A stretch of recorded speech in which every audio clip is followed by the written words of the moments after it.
ভালো আছেন। Cooking house and ব্লকের পক্ষ থেকে আপনাদের সবাইকে স্বাগত। আজকে আমি নিয়ে আসলাম কালিয়ারা মাছ দিয়ে ফুলকপির তরকারি।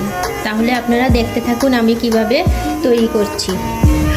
এখন আমি প্রথমে লবণ, তারপরে হলুদ গুঁড়ো দিয়ে মাছগুলোকে মাখিয়ে নেব, তারপরে ভেজে নেব মাছগুলোকে। আমি প্রথমে একটি কড়াই বসিয়ে নিলাম, তারপরে মাছগুলো ভেজে নেব, একটু কড়া করে ভেজে নেব।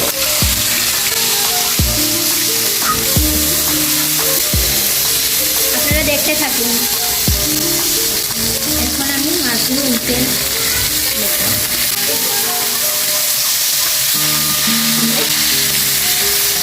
এখন আমার মাছগুলো হয়ে গেছে, একদিকে আমি তুলে নেব।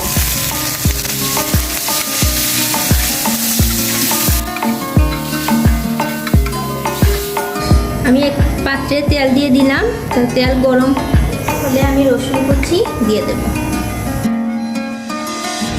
তেলটা গরম হয়ে গেছে, আমি রসুনগুলো দিয়ে দেব। লাল করে ভেজে নেব।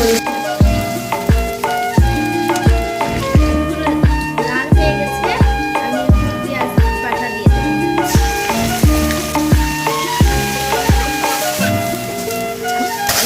পেঁয়াজগুলো ভালো করে ভেজে নেব। আমার পেঁয়াজগুলো ভাজা হয়ে গেছে, আমি এখন মশলা দিয়ে দেব। মরিচ গুঁড়ো 2 চামচ, 5 ফোড়নের গুঁড়ো। এবার ভালো করে কষিয়ে নিব পানি দিয়ে, কারণ তরকারি কষানোতে স্বাদ হয়। যত বেশি কষাবেন তত বেশি স্বাদ। আমার কষানো হয়ে গেছে, এবার আমি ফুলকপি দিয়ে দেব। আমি খুব ভালো করে ফুলকপিগুলো কষিয়ে নেব। ঢাকনা দিয়ে ঢেকে দেব। 5 minutes later. এখন আমি একটু নেড়ে দেব। খুব ভালো করে কষিয়ে নেব।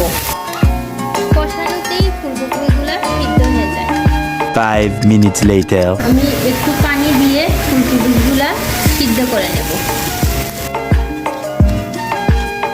5 minutes later. আমি ফুলকপিগুলো দেখবো সিদ্ধ হয়েছে কিনা। ফুলকপিগুলো সিদ্ধ হয়ে গেছে, এখন আমি মাছগুলো দিয়ে দেব।